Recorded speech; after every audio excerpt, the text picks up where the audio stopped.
and welcome to Teacher Sam's class.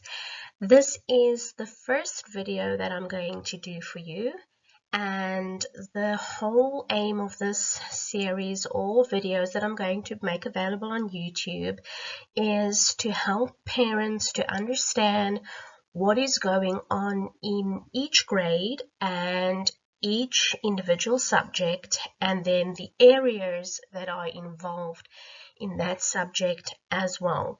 So lots of times it is that your child comes home, you look at the books, you see what they've done, but you don't really understand why is it that we had to do this kind of work, what does it prepare the child for, and what exactly is the point. So in these videos, I'm going to explain to you what the point is of all the things that we do inside the classroom.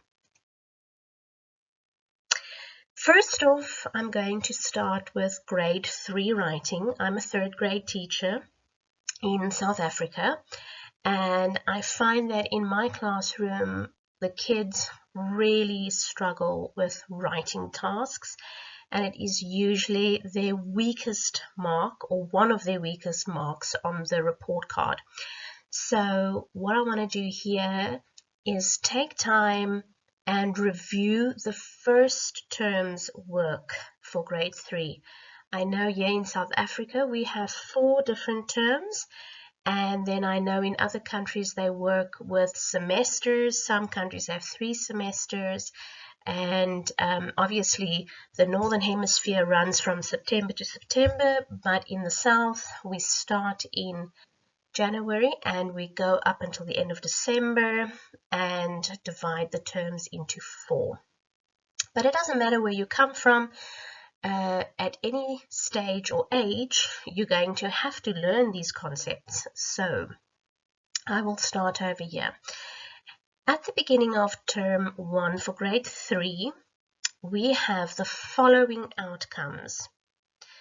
So, draws pictures and writes sentences to show understanding of a story, contributes ideas, words, and sentences for a class story, uses a picture to choose from a topic to write about, uses present, past, and future tense correctly.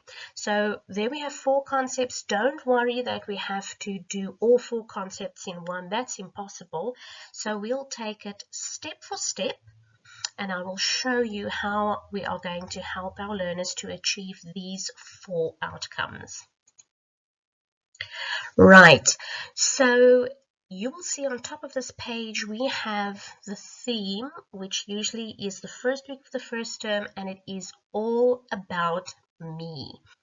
And we try to link these themes to all the different subjects that we are doing. So you will find that in, for example, life skills, we are following these themes. All the topics will be all about me. And then we kind of throw them in to the other subject areas as well, just to keep that theme going. And then it obviously can be integrated into many of the different subjects. So I have a link here that you can follow, and I will put it at the bottom of the video as well. It is to a story called Clark the Shark. So if I can just give you an outline of the story, it's about this shark. He goes to school, but he's very big and he's very clumsy and he's very excited. So everything he does is big. You know, he jumps up and down in the class. He's very rough. He plays very rough with his friends. He eats all his friends' lunch because he gets so hungry and he can't control himself. And then eventually he must learn to control himself. That is what the story is about. You can watch it on that link. The learning outcome we're going to focus on here is draws pictures and writes sentences to show understanding of a story. And I've got 2 steps that we are going to follow here. Step number 1, ask your child to give you a summary of the story. So after you've watched your story, ask your child, what happened in the story? What is the story about? Sometimes your child will have to watch the story more than once before they realize what it's about, and that is absolutely fine. Not all kids are going to get it the first time round. And secondly, after doing that, you're going to ask them about the story. You're going to ask them questions.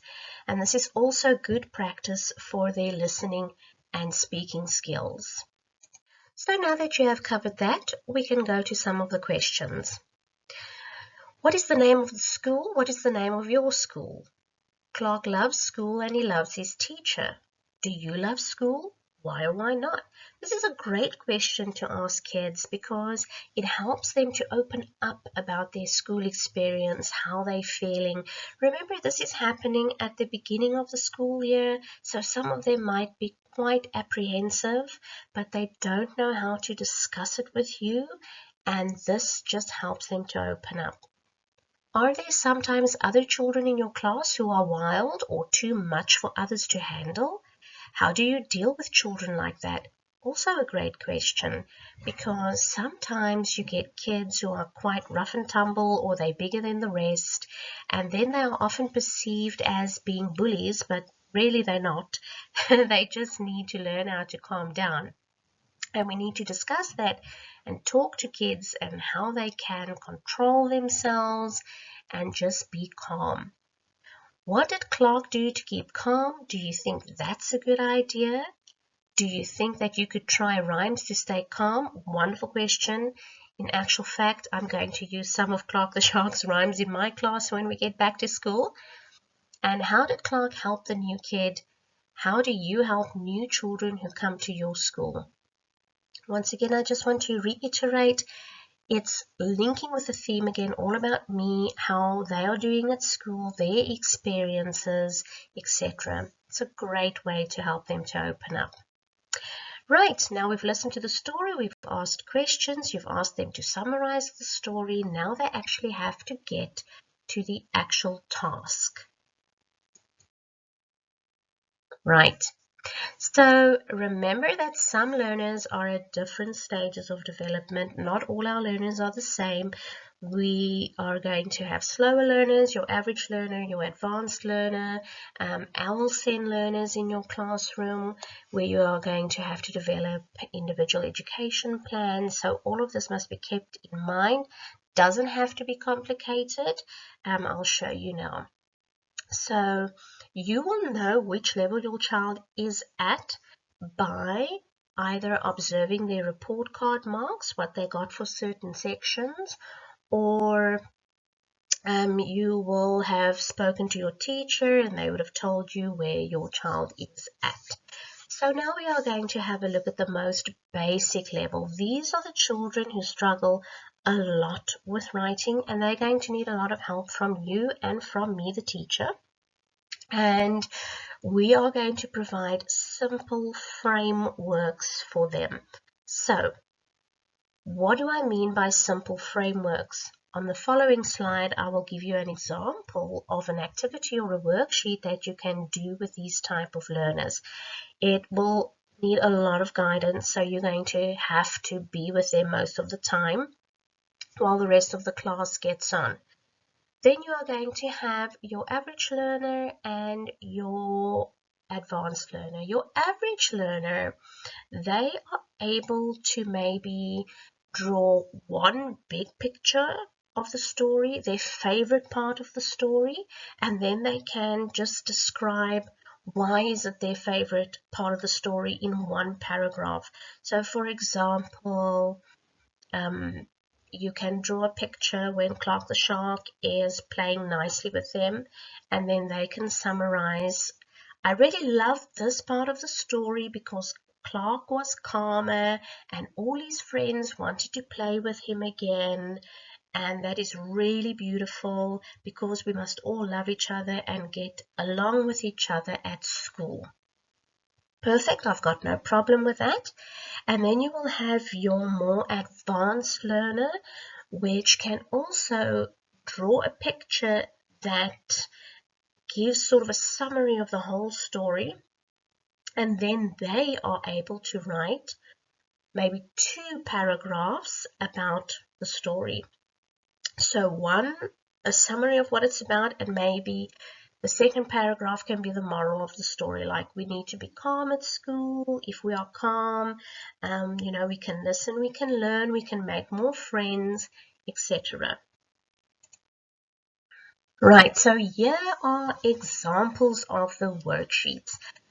You will take note that 2 worksheets look the same, but I'm going to explain that to you just like I did in the previous slide. So the first kind of worksheet that you can do is you've got 4 different blocks, and under it you've got space to write. So what the learners can do is go through the story with them step for step. Let them identify parts of the story, draw the picture, then ask them, why did you draw this picture? What is happening here? Give me 1 sentence. And then you write the sentence underneath the story. They will probably have to ask you to spell words for them, and that's fine. Spell it for them so that they can remember and learn. And that is how you go along with your weaker learner who still needs a lot of guidance. Your second and third worksheet looks the same, except your average learner is going to maybe write, as I said, their favorite part of the story, whereas the advanced learner is going to give you 2 paragraphs that summarizes the story and gives you a moral of the story or the point of the story, something like that. Also, why are we doing this? Because as they get older into older grades, they are going to have more subjects, and it is important to know how to summarize the important points. You have so much work to do that you can't write everything down. So you have to figure out what are the important points and stick to that. So this is basically the start of this concept of summarizing. Next, I would like to talk to you about vocabulary. On this page, you will see a wall, and on the wall, we have different words. Every teacher does it differently. But for me, I like to make a little brick, and then before the time, I will identify words that I think the children will struggle with, or important words that are to do with the story, and I will write them on these little bricks, print them, and then I will stick them on the wall as we go along, and then we make a little vocabulary wall in the class. This is really useful because they see the words every day, and then this allows them to use the words in other stories if they can. So they don't always have to come to you and ask, how do you spell shark, how do you spell school, etc., because it is there in the classroom that they can see. Another thing that we do as well is we keep what I call either a dictionary or a vocabulary book. Sometimes there are words that the learners, they know how to spell it, but they don't quite know what it means. So then I tell them, write this word down in your dictionary and then go home or take the dictionary in the class and write down next to it the definition, what it means. So in the future, when you are writing and you use this word, you'll know how to use it and use it in the correct context. But what my learners struggle with mostly is spelling. So we'll have the vocabulary book as well, and then every time they come to my desk to ask how to spell a word, I spell it to them, I sound it out, and they must write it in the vocabulary book. And then they can always refer back to this vocabulary book. Sometimes they are going to forget and come and ask you the same word 10 times, but then you just remind them, we have done this word before, go find it in your book. If they really can't find it, then they come back and then I help them to find it, and as the process goes on, they remember it and eventually will not come to you for that. Another important concept that I use before any writing lesson is cups. I always ask my kids, what must we do before writing? And then they tell me cups. So cups is basically capital letters, understanding, punctuation, and spelling. All words that must have capital letters must be capitalized. The beginning of the sentence, the name of a person, the name of a building, the name of a street, the name of a country, etc. Understanding. Your story must make sense and correspond with the topic. So if I ask you to write a summary of Clark the Shark, you can't write to me about my first day at school, because it's not about that. It's about Clark the Shark who goes to school. So that is of importance, because sometimes some kids stray off the topic and then they start writing about what they did last night instead of what they need to write. Punctuation, full stops, exclamation marks, question marks. And then later on we'll start to add other punctuation. And spelling. Spelling is particularly important. Particularly in my class, they struggle a lot with spelling, so I have to make sure that I have spelling words on the walls and their vocabulary books and my vocabulary wall, etc. And I always tell them spelling, spelling, spelling, break up the words into their different sounds. If you really do struggle, then come back and ask me. So always keep the cups in mind when writing. And that is it for my first video about writing and the first concept in grade 3. There will be more work to come, more videos. I'll do other grades other than grade 3. Thank you very much for listening. If you want, you can go to my YouTube channel and subscribe to it so that you know when other videos come out. If you have any questions that you would like to ask me, you are more than welcome to email me. And then I have some products available at teacherspayteachers.com as well, worksheets, booklets, etc. Go check it out if you want to.